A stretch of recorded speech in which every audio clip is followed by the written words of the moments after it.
Welcome to The Explainer, where we break down complex topics by going straight to the source material. Today, we are going to demystify fluoroscopy. It's this incredible imaging technology that basically turns a static X-ray into a real-time movie of the human body. So, let's dive in. All right, let's kick things off with a pretty fundamental challenge in medicine. How in the world do you watch something that's happening inside the body, like the super complex mechanics of a swallow, or how blood is flowing, as it's actually happening? You know, a single picture isn't going to tell you the whole story. You really need to see the motion. And that, right there, is where fluoroscopy comes into play. If you think of a standard X-ray as a photograph, a still image of your bones, then fluoroscopy is the movie. It gives doctors a continuous, live video feed, which is just absolutely crucial for understanding all those dynamic functions going on inside of us. But of course, there's a catch. Regular X-rays, they're fantastic for seeing dense things like bone. But soft tissues, think your esophagus or your stomach, they just don't really show up. So to make our movie work, we need a kind of special ingredient to make those structures pop. So say hello to our first key ingredient, barium sulfate.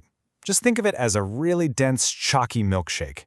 Now, it's what we call lipid-soluble, which is just a fancy way of saying it's fantastic at sticking to and coating the inner lining of the GI tract.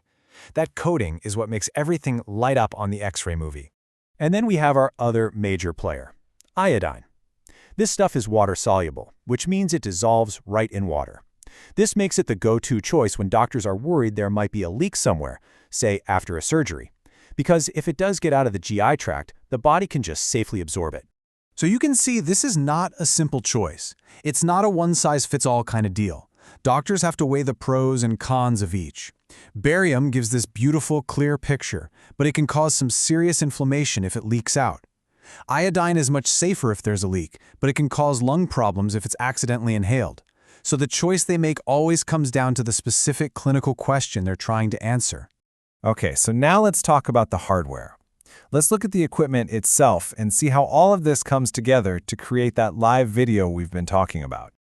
This is the fluoroscopy suite, and really you can think of it as a very sophisticated X-ray movie camera.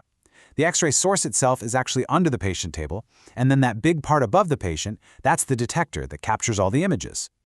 So to put it all together, fluoroscopy is this amazing technology that lets doctors watch bodily functions, like digestion, happen in real time. Or they can use it to guide tiny medical instruments through the body with incredible precision. It's really an indispensable tool for both diagnosis and treatment. Now, of course, anytime we're talking about X-rays, we have to talk about radiation. And managing that exposure to make sure both the patient and the medical team are safe, well, that is always the #1 absolute top priority. Radiologists and their teams basically live by 3 core principles. It's a mantra: time, distance, and shielding. The whole goal is to keep radiation exposure as low as reasonably achievable. You'll hear them call it a LARA. It just means you use the beam for the shortest time you possibly can, you stay as far away from the source as you can, and you use protective shielding. And here's a perfect example of that shielding principle in action. On the left, you see the personal gear the staff wears, those heavy lead aprons and thyroid shields. And then on the right, you can see these protective lead curtains that are actually built right into the machine to block any scattered radiation. But what's really fascinating is that out of all these safety tools, distance is by far the most powerful one. And it's all because of something called the inverse square law. Now, I know that sounds really complicated, but the idea is actually super simple. If you double your distance from the radiation source, you actually cut your exposure down to just 1/4 of what it was. A little step back makes a huge, huge difference. Okay, so we've got the right contrast agent, we've got the right technology, and we have all the right safety protocols in place. So what can we actually see? What's the real payoff here for the patient? Let's take a look at a really common and incredibly important procedure called a modified barium swallow study, or MBSS for short.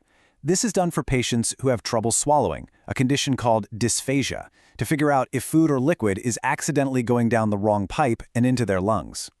And this right here, this shows you the power of fluoroscopy. It's amazing. On the left, that's a normal swallow. See the dark barium contrast? It's moving nice and cleanly from the mouth down into the esophagus, which is in the back. But look at the right. Now we have a problem. That dark stuff has gone forward, right past the vocal cords, and it's coating the inside of the windpipe. That's called aspiration. And seeing that one thing, that is a total game changer. Seeing the aspiration happen live on the screen allows a speech pathologist to figure out exactly which part of the swallow is failing. And then, right then and there, they can test out different food textures or different head positions to come up with a strategy that helps the patient eat and drink safely again. It can completely change their quality of life. So yeah, this technology totally transformed how we see the human body. We went from a static picture to a dynamic movie. It really makes you stop and wonder, doesn't it? What other invisible processes will the next generation of medical imaging let us see?